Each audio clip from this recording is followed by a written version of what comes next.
Christine Vergia. Bonjour. Salut Pablo. Salut, salut. Merci Marie-Christine d'avoir accepté notre invitation. Tu es une ancienne députée européenne, vice-présidente actuellement de la Ligue des droits de l'homme, la LDH. Tu es une militante convaincue et active des droits d'une manière générale, mais en particulier du droit des exilés, des migrants. Justement, hier soir, place de la République à Paris, une mobilisation à l'initiative d'Utopia 56 a abouti à ce que l'on a pu voir et ce que l'on constate, hélas aujourd'hui grâce aux images, l'évacuation violente de près d'un millier de personnes sur la place de la République à Paris. Le ministre de l'Intérieur lui-même, d'ailleurs, a reconnu que les images de l'évacuation avaient été choquantes. On va revenir sur la situation, évidemment, des exilés, des migrants en France. Mais d'abord, un mot quand même sur cette évacuation. Des images choquantes, a dit Gérald Darmanin. C'est quoi pour toi dans sa bouche quand il dit ça? C'est de l'hypocrisie? C'est une dérive de quelques policiers ou il s'agit bien d'une doctrine politique et Darmanin est le premier responsable? Alors, moi, j'ai envie de dire, d'abord, je suis très en colère. J'étais déjà en colère après l'évacuation du camp de la Porte de Paris. Mais après avoir vu les images hier soir, c'est vrai que c'est consternant, à tel point que Monsieur Darmanin, a été obligé de réagir. Mais pour moi, ce n'est pas les images qui sont consternantes, c'est les faits. Et ça rejoint l'attitude du gouvernement par rapport à la proposition de loi sécurité globale. Ils veulent qu'on empêche de diffuser ces images. C'est quand même assez scandaleux. Et tout est lié là. Je me demande ce qu'il va nous expliquer quand il aura le rapport, comme il dit. Mais on commence à entendre que c'est la faute aux associations qui ont protesté sur la situation des exilés. Je préfère parler d'exilés parce que migrants, c'est un mot valise dans lequel on met tout le monde et n'importe quoi. Les exilés, c'est ceux qui fuient misère, persécution, guerre, et qui n'ont pas droit à la protection. Et qui d'abord, d'ailleurs, n'ont pas droit à des voies légales. Parce qu'on constate que 90% de ceux qui ont traversé la Méditerranée, en général, obtiennent, au bout du compte, après moult tracas, je dirais, tracasseries administratives, renvoi d'un pays à l'autre, ont droit à la protection internationale. Donc cette situation est tout à fait scandaleuse.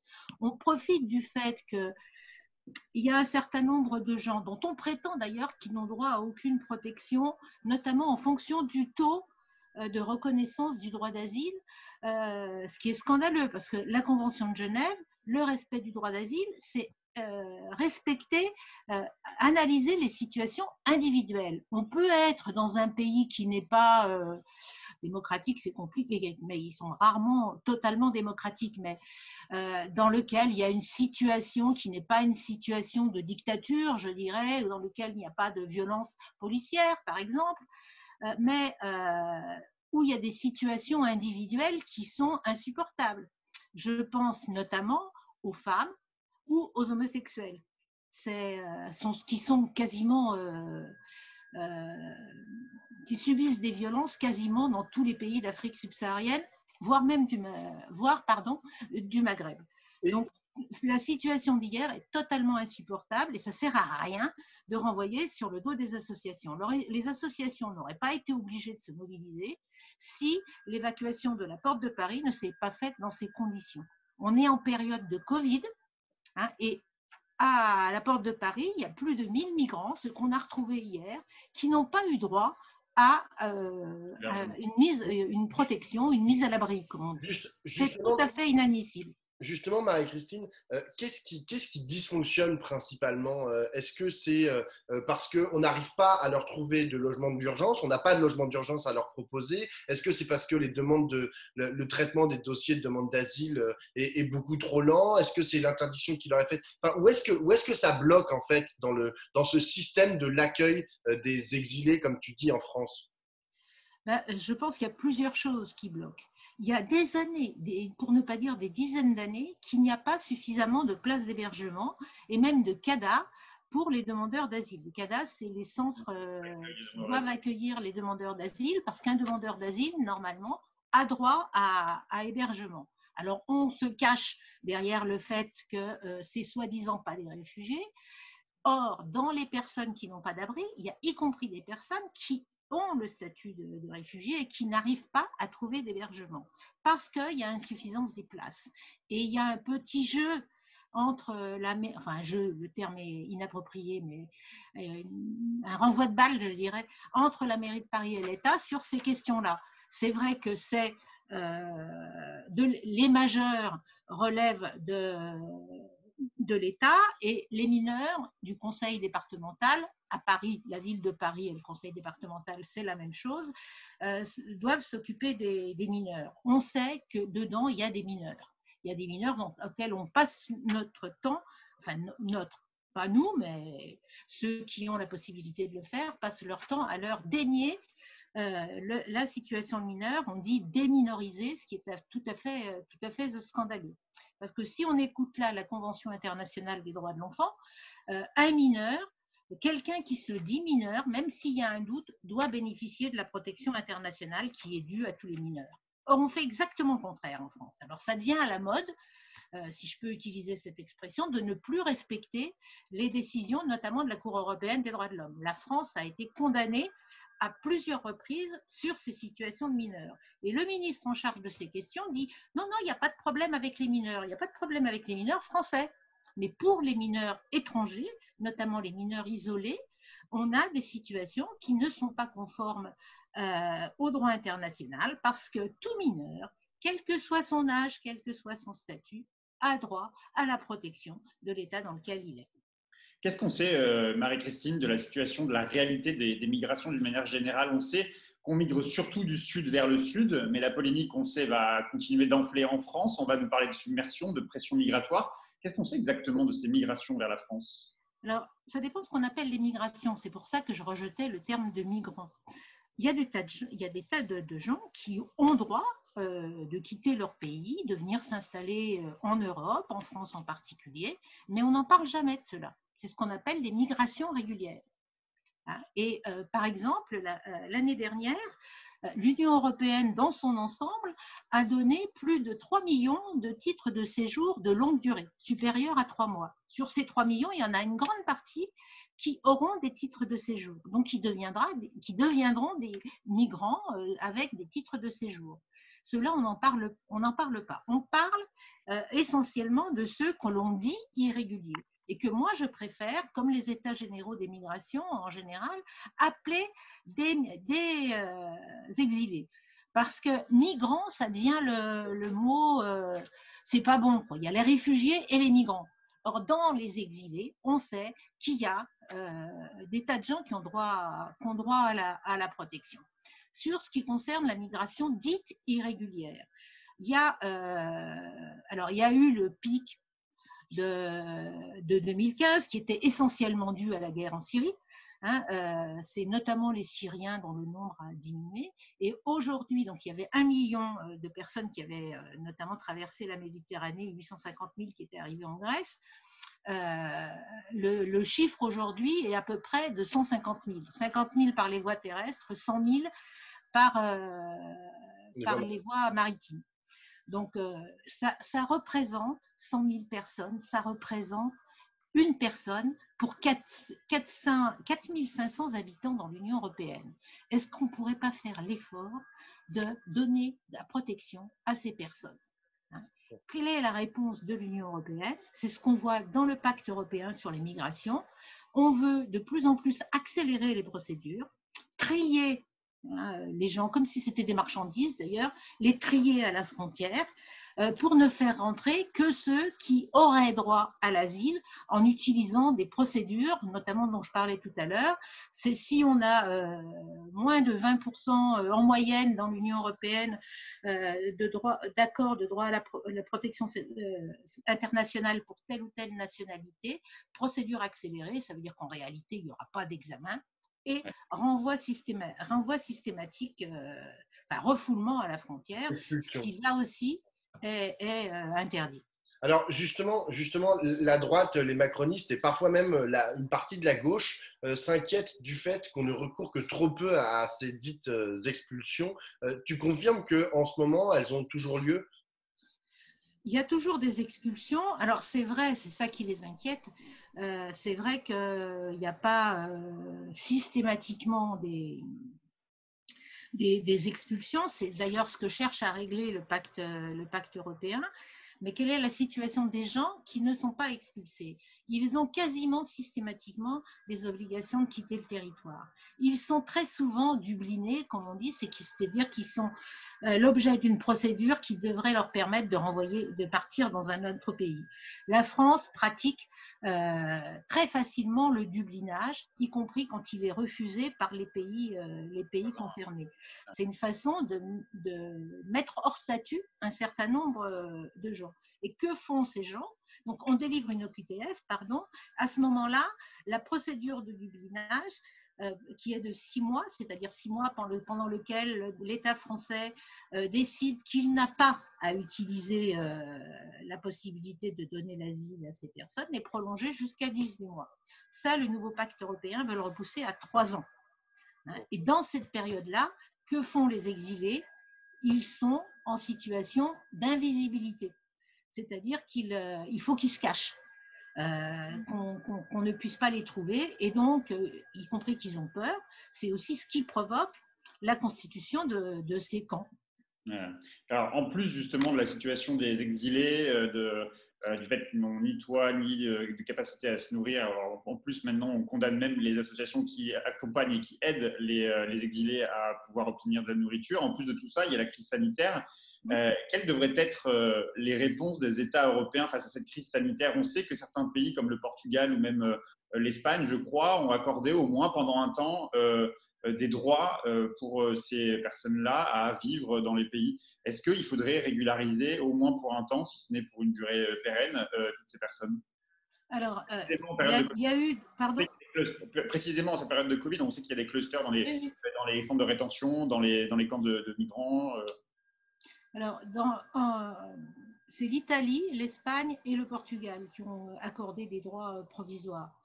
Notamment parce qu'on est en période de confinement. Période de confinement, on nous dit restez chez vous. Donc, ces personnes exilées n'ont pas de chez eux. Donc, il faut les mettre à l'abri, y compris pour éviter qu'ils soient source de contamination, parce qu'ils peuvent l'être effectivement comme d'autres. Ils ont même plus de risques vu leur situation. Et au moment du premier confinement, sous la pression des associations, on avait vu que l'immense majorité des personnes sans abri, quelle que soit leur nationalité d'ailleurs, avaient effectivement été mises à l'abri. Pas toujours dans des conditions top, si je puis dire, beaucoup dans des gymnases, mais c'est mieux que rien, j'ai tendance à dire. C'est mieux de dormir dans un gymnase que de dormir à la rue, sous réserve qu'on trouve des solutions derrière, parce que ça ne peut être qu'une situation provisoire, voire très provisoire. Donc on est dans des situations, on avait dans le premier confinement d'ailleurs arrêté de mettre les gens en centre de rétention. Là, c'est pas le cas. Les avions ne partaient plus, donc il n'y avait pas d'expulsion manu militari, si je puis dire. Or, dans ce deuxième confinement, les exilés sont dans une situation aberrante durant cette période de confinement, puisqu'ils ne profitent pas de mesures de protection. Nous, depuis le début du confinement, on a ravivé. Quand je dis non, c'est toutes les associations membres des États généraux des migrations. J'insiste sur les États généraux des migrations parce que cette semaine, nous organisons en vidéoconférence notre session nationale. Et moi, je suis une des personnes qui assure le secrétariat des États généraux des migrations. Et donc, c'est des collectifs d'organisations nationales et d'associations locales qui se sont mis ensemble pour porter un certain nombre de mots d'ordre à propos des exilés. Et depuis le début du confinement, on a relancé le mot d'ordre de régularisation. Régularisation inconditionnelle et pérenne pour tous ceux qui sont sur le territoire français. Et nous ne pensons pas que ça va créer le fameux appel d'air. Il y a 2 ans, presque jour pour jour, on organisait avec d'autres médias, Mediapart, Politis et d'autres, le serment du 104, où des ONG, des syndicats, des partis politiques s'engageaient pour l'accueil des migrants. Il s'est passé quoi depuis? Où est-ce qu'en est la gauche? Est-ce que tu la trouves unie, pour le coup, sur le sujet des exilés et de l'accueil des exilés? Est-ce que tu penses qu'elle ferait mieux si elle était au pouvoir? Même si on voit quand même qu'elle est au pouvoir dans certains… Tout à l'heure, tu parlais de la mairie de Paris. La gauche, dans une certaine gauche en tout cas, est au pouvoir à la mairie de Paris. Alors c'est très variable, y compris d'ailleurs à la mairie de Paris. C'est Yann Brossa qui est théoriquement en charge de ces questions et il essaye de faire un certain nombre de choses. Je ne sais pas si vous vous rappelez, il y a 2-3 ans, il y avait ce qu'on avait appelé la bulle qui avait été installée au nord de Paris et qui avait eu un résultat positif. C'était géré par Emmaüs et ça permettait la mise à l'abri d'un certain nombre de gens. Ce n'était pas la panacée, mais ça permettait la mise à l'abri d'un certain nombre de gens. Donc, c'est possible. Et si Paris trouve des solutions, c'est quand même une grande partie du problème réglé. Or, aujourd'hui, qu'est-ce qui se passe ? Et on l'a vu hier encore, on chasse les exilés de Paris. Il ne faut plus qu'ils soient visibles à l'intérieur de Paris. Quand on a vu l'évacuation hier, ils ont poussé les exilés jusqu'aux portes de Paris à coups de gaz lacrymogène. Donc, il y a des municipalités, donc en dehors de Paris, il y a des municipalités, notamment depuis les dernières municipales, je pense notamment aux municipalités écologistes, qui ont fait, dont le maire est écologiste, parce qu'en général, c'est des municipalités d'union de la gauche, même si le terme n'est plus très à la mode. Ces municipalités ont pris un certain nombre de mesures pour éviter ce genre de choses. Alors, c'est pas facile, c'est très variable. Après, il y a même des mairies. Alors, Strasbourg a été une ville qui a beaucoup fait, y compris avec le maire précédent. Et il y a même des maires de droite qui font l'accueil. Je ne me rappelle plus le maire de quelle ville dans le sud-ouest avait accueilli. Pardon ? Quand on observe justement quand même, je rebondis sur la question de Pablo, parce que quand on observe ce qui se passe à l'échelle européenne, c'est vrai qu'on s'interroge sur la capacité de la gauche de proposer des choses. Alors la mairie de Paris, effectivement, hier a proposé 2 lieux d'accueil, je crois, dans le sud de Paris, notamment dans le parc des expositions, ou je ne sais plus quel lieu. Et quand même, quand on observe ce qui se passe, on voit d'ailleurs actuellement en Espagne, aux Canaries, on a vu arriver plus de 18 000 exilés africains cette année. Les gouvernements Sanchez, de gauche, qui d'ailleurs cohabite avec Podemos, la gauche plus radicale, a refusé le transfert des migrants vers la péninsule. Dans le même temps, il y a effectivement, tu l'as rappelé, en 2015, Angela Merkel, qui est franchement pas de gauche, accueille 1 million d'exilés.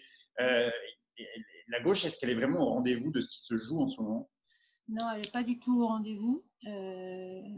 Ceux qui ont le courage de discuter de ces questions sont assez rares, y compris, on l'a vu au Parlement européen, de prendre des mesures à la hauteur de ce qu'il faudrait faire.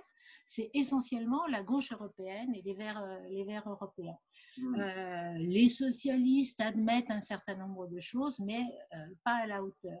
Parce que la seule façon de régler ce problème, c'est la liberté de circulation pour tous et pour toutes, quel que soit l'endroit où on est né. On a en réalité une liberté de circulation qui est très différente au nord et au sud. Quand on a la chance de naître au nord, on a une liberté de circulation quasiment totale. Ça ne veut pas dire qu'il n'y a pas besoin de visa. Il y a des pays dans lesquels on a besoin de visa, puis il y a des pays dans lesquels on n'a pas besoin de visa. Mais quand on veut aller quelque part, on a les visas quasiment que l'on veut pour aller partout où on veut. Après, il faut en avoir les moyens, mais ce n'est pas le même problème. Alors que dans les pays du Sud, qui peut avoir des visas ? Les riches. Dans les pays les moins développés, je dirais plus largement. Parce qu'ils achètent, y compris la nationalité de certains pays européens. Quand même, en échange d'investissement, donc ils ont les visas ou ils ont la possibilité, y compris de s'installer avec une naturalisation.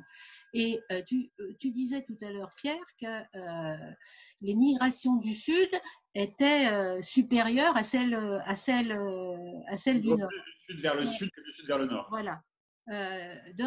Maintenant, elles sont surtout sud-sud. Pourquoi ? Justement à cause de ça. Parce que les gens du Sud n'ont pas la possibilité de migrer. Alors, dire appel d'air, si on leur donne la possibilité de migrer, non. Les gens du Sud sont des gens qui sont très pauvres, majoritairement. Et c'est ce qu'on voit avec les réfugiés. Les réfugiés, ils vont où ? Eh bien, quand il y a un problème, ils vont d'abord dans leur pays. Les déplacements internes, comme on dit quand on travaille sur ces questions, sont 2 fois supérieurs aux réfugiés. Et après, ils vont dans les pays voisins de leur pays eux-mêmes. Pourquoi ? Parce qu'ils ont l'idée de revenir chez eux. Et puis parce qu'ils n'ont pas les moyens d'aller ailleurs. Donc, quand on voit en Afrique ce qui se passe, il y a d'immenses camps de réfugiés. Je pense notamment au Kenya, où il y a les plus grands camps du monde. Il y a un camp au nord du Kenya qui accueille essentiellement des Somaliens, qui a aujourd'hui 200 000 personnes et qui a été jusqu'à 500 000. Donc, on est un peu ridicule, nous, avec nos 100 000 aux frontières européennes, alors qu'on est le continent le plus riche du monde. Il faut quand même aussi le dire, parce qu'on n'a pas les moyens. Ben, c'est des problèmes de choix politiques. Hein, on n'a pas les moyens, on fait des cadeaux aux riches et on laisse les exilés à la rue. C'est juste des questions de choix politiques. Et donc, la liberté de circulation permet aux gens du Nord, aux gens du Sud qui voudraient venir, notamment faire leurs études. L'augmentation des prix d'inscription à l'université est un scandale. La France avait la chance d'accueillir la moitié des étudiants subsahariens qui veulent faire leurs études à l'étranger. On ferme cette porte, parce qu'en réalité, on ferme la porte en augmentant les frais d'inscription, la porte de la majorité de ces gens. Ouais. Et où vont les gens? Ils vont en Chine et dans les pays du Golfe. On est quand même un peu malade, quoi. Hein. C'est ça qu'on prévoit comme avenir pour la jeunesse africaine. Et après, on se plaindra du terrorisme. Qui alimente le terrorisme? Eh bien, justement, les pays du Golfe Persique, on le sait depuis des années, et on leur vend des armes en prime. Donc, c'est hallucinant, quoi. Il y a des solutions qui sont des solutions faciles, notamment en utilisant l'argent que l'on met pour contrôler les frontières, pour dire aux pays du Sud qu'ils n'auront de l'aide au développement que si ils contrôlent leurs migrants. On leur donne de l'argent, hardi petit, j'allais dire, pour empêcher les migrants de venir. Or, il suffirait de favoriser l'intégration. Madame Merkel a fait ça. Alors, on dit aujourd'hui, elle a choisi les Syriens. Ça ne suffit pas, favoriser l'intégration, Marie-Christine. Est-ce que vraiment la réponse, quand on entend les dirigeants de tous les pays dire que de toute façon la réponse, elle ne peut pas se faire que dans un pays, elle doit se faire à l'échelle européenne. Est-ce que c'est pas à l'Europe, je ne sais pas si c'est pas à l'Europe de distribuer des quotas, de fixer des seuils d'accueil par pays. On voit bien qu'il y a des décisions, des directives qui sont hyper contraignantes sur la question économique. Est-ce que ça ne pourrait pas être une proposition que l'Union européenne exige de ces pays d'accueillir à proportion des capacités des pays, des exilés? Est-ce que ça pourrait être est-ce que d'abord c'est la juste mesure, la juste échelle, l'Europe? Je pense que c'est la bonne échelle, oui. Moi, je suis une européenne convaincue. Je suis une alter-européenne, parce qu'on dit alter-mondialiste, mais on ne dit pas alter-européen. Dès qu'on critique l'Europe actuelle, on est taxé d'être anti-européen. Moi, je ne suis pas anti-européenne. Seulement, l'Europe aujourd'hui, c'est qui? Et notamment sur ces questions. La décision qui sont prises sur ces questions, et moi je l'ai vu pendant les 10 ans où j'étais au Parlement européen, comment la situation, les prises de position se sont de plus en plus durcies, et notamment à partir de 2015. Elles se sont de plus en plus durcies parce que les États membres sont montés au créneau pour demander des mesures sécuritaires, le contrôle renforcé des frontières, pour empêcher les exilés de venir. Et on dit, ah bah, c'est la faute au groupe de Visegrad, notamment à la Hongrie et à la Pologne. Facile, parce que sur ces questions-là, une majorité qualifiée suffit. Et donc, s'il n'y a que 4 États, parce que le groupe de Visegrad aujourd'hui, c'est 4 États, s'il y a 4 États qui s'opposent, on peut très bien prendre les mesures. Mais en réalité, ceux qui sont à la manœuvre, c'est notamment la France, l'Italie, l'Espagne et même maintenant l'Allemagne, parce que Mme Merkel a effectivement accueilli 1 million de personnes, mais comme elle s'est retrouvée toute seule, elle a été obligée, je dirais, de rétro-pédaler sous la pression de l'extrême droite et d'une partie même son propre parti. Donc, c'est affolant, quoi. Hein. Mais l'Allemagne, elle reste encore avec un taux d'asile supérieur à celui de la France. On dit, on a un gouvernement. Pardon ? L'Allemagne met les moyens d'accueillir, c'est-à-dire qu'elle intègre aussi par la possibilité de travailler, par l'apprentissage de la langue. Je crois que c'est quasiment 70% des personnes qui ont été accueillies en 2015 qui sont aujourd'hui dans le travail en Allemagne. Oui. Et elle le fait immédiatement. Nous, on attend un délai de 3 mois. Or, l'Allemagne, elle le fait immédiatement. La première chose qu'on fait en Allemagne, c'est donner des cours. Et c'est ce qui favorise, parce qu'il y a beaucoup moins de gens qui parlent l'allemand que le français quand même à travers le monde. Hein. Ouais. Donc, la première chose, c'est ça. Et puis, on a vu en 2015 comment ils ont agi. Il y a eu une décision globale et après, tout le monde a mis la main à la pâte. C'est-à-dire l'État mais aussi les Länder et aussi les villes. Je me rappelle d'un débat qu'on avait fait pendant que j'étais députée européenne entre la mairie de Strasbourg et la mairie d'une ville frontière, je sais plus laquelle. Et les élus de Strasbourg, quand ils entendaient les élus allemands, ils étaient mais sidérés, quoi, parce que les moyens qu'ils avaient étaient sans commune mesure. Alors on dit, Madame Merkel, elle a fait un choix économique, démographique, en prenant notamment des Syriens. Peut-être. Mais si Mme Merkel n'avait pas été laissée toute seule, on aurait une autre image de l'Union européenne, quoi. C'est possible. Hein, je redis ce que j'ai dit tout à l'heure, c'est une question de choix. Quand on veut, on peut. Une dernière question, Marie-Christine. Tu as été et tu es toujours une observatrice et une militante politique. Mélenchon est candidat à l'élection présidentielle de 2022. Les Verts sont prêts à désigner leur candidat. Les socialistes se tâtent. Les communistes pourraient aussi être sur la ligne de départ. En 2022, tu sais d'ores et déjà que tu auras piscine ou tu sais pour qui tu vas voter? Alors, je ne suis plus sûre d'être une militante politique. Ça dépend ce qu'on appelle être une militante politique. Ouais, tu es une citoyenne engagée, en tout cas. Oui, à gauche. Bien engagée, ça c'est sûr. Mais je m'engage sur le fond. Et je milite dans tous ceux qui veulent qu'on travaille sur le fond avant de travailler sur le candidat. Je pense qu'il faut faire avancer un certain nombre de sujets, et notamment les migrations. Parce que je constate, moi, qu'on ne parle jamais de ce sujet. On considère que c'est un sujet explosif. C'est peut-être un sujet explosif, mais si on regardait la réalité des choses, ça ne serait pas le cas.